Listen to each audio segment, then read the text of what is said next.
Come on, man. It's got to be bigger than that. It's got to be deeper than that. Does anyone even care enough to defend the principle of the matter?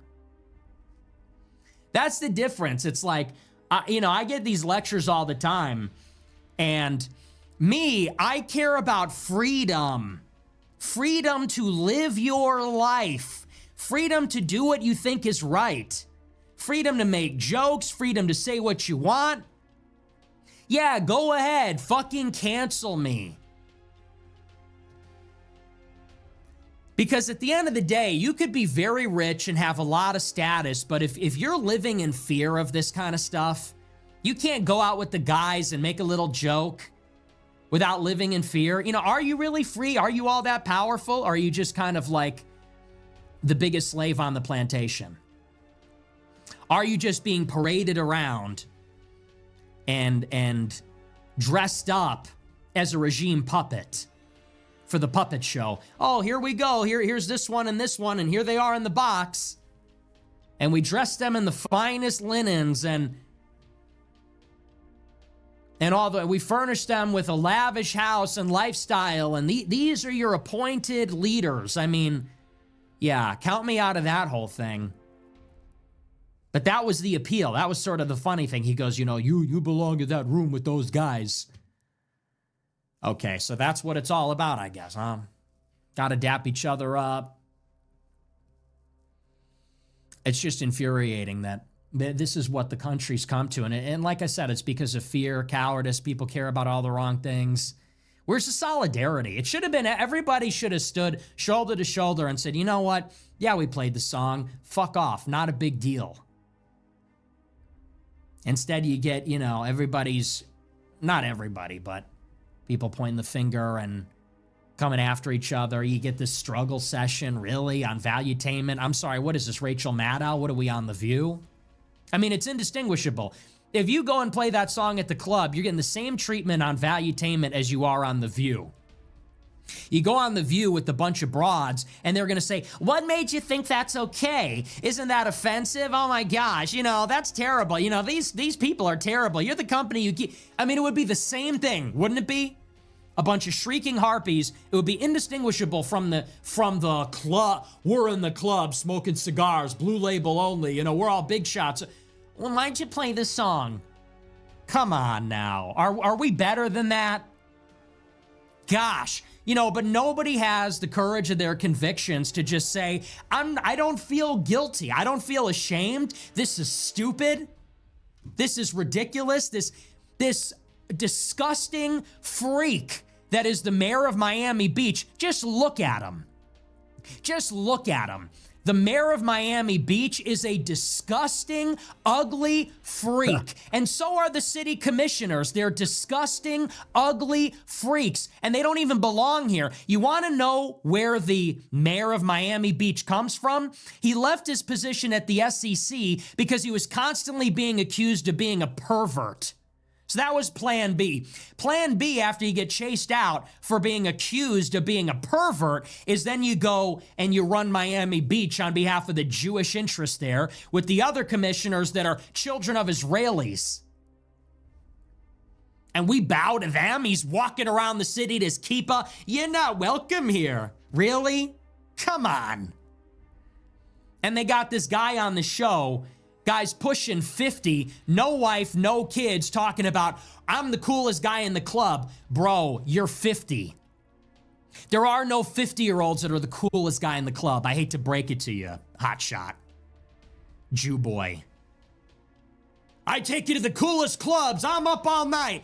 Okay, you're an unmarried, childless, 50-year-old man wearing sneakers with your suit. You think you're a big shot because you're in the club? Yeah. You're the biggest shot 50-year-old in South Beach. Seriously, grow the fuck up, all of you. Enough. That's really the rallying cry. Enough. We're sick of all of it. I watched that interview, and it charges me all up all over again. People say I'm moderating, I strike a conciliatory tone. I see stuff like that, and I'm like, oh yeah, that's why. That's why we went down this path, because I will never bow to that kind of nonsense. Sorry for playing a song. I should have known better. I should have turned it off. I should have left. A song. Crazy. But people are cowed and they are herded and they will do anything under social pressure.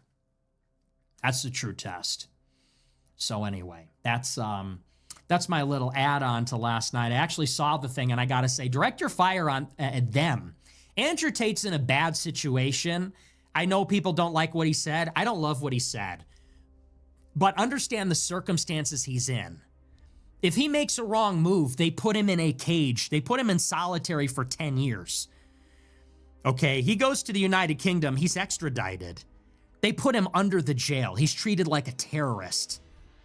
Okay, I get it. He didn't even apologize. He didn't double down. He didn't go 10 toes down and everything like that. He didn't really apologize, though. And they got him really under the gun. It's Patrick Bet-David's fault for subjecting him to that. He should have had his back. No loyalty. Every man for themselves. Crabs in a barrel. So, I'll stick up for Tate. I'll stick up for Sneako. And you know what? The Tates are trying to blame Sneako. It wasn't just Sneako. Myron played the song too. Fresh helped him. Sneako put it on in the car. Clav helped him. I loved it. We all played a part in this. We were all there. And the whole thing is dumb. So everybody should be united and say, this is ridiculous. This is stupid. You're making a bigger deal out of it than it is, but instead it's going to devolve into, people are going to accept the judgment from our Jewish overlords. I agree with Nick with the fact that Tate is more in danger than the others because he lives in Romania. There's no free speech. They can put him in jail. But bro, you could have just said no comment. Like, what was that? Why do you have to put Sneako under the bus? I get it. He's Asian. Nah, and I don't even like Sneako. I mean, he's a Muslim. He's a Democrat. I don't like him. But you were all dancing. Especially in the van. You can say, oh, well, I was not dancing. It was not fun. And it's a song, okay? You're with your friends. You're celebrating. It's normal. So why do you have to give power to cancel culture? But let me know what you guys think. Gonna die because of the song. Give me a break. Anyway, I don't want to spend too much time on that. But I got to defend my guys here. I love the Tates. Love Sneako. Love Myron. The rest of them, And can niggas live? Can a nigga live? Can we go to the club and play a song that might offend some people without it turning into an international controversy? So, and I would love to hear the rebuttal. What's the rebuttal to that? You buy into this shit? We got to stop being ruled and blackmailed in this way. Well, they did play that song. Okay, so what? The Jews do provocative things all the time. All the time. Yes, and by the way, why is it that every Jewish club owner in Miami, included Adam, the guy on the PBD podcast, why don't you guys get mad when 24/7, every minute, in your club you have artists and songs that literally promote murder, drugs, prostitution? That is all good, right? As long as it's not Jewish.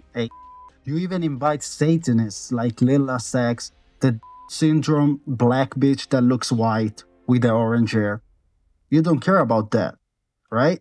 Just as long as it's not Jewish, you can promote anything. Literally anti-Christ, which they literally mock Jesus Christ in their songs, but it's all good, So what's up with the double standard?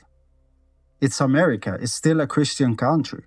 So why don't you keep the values of the country, but just your own?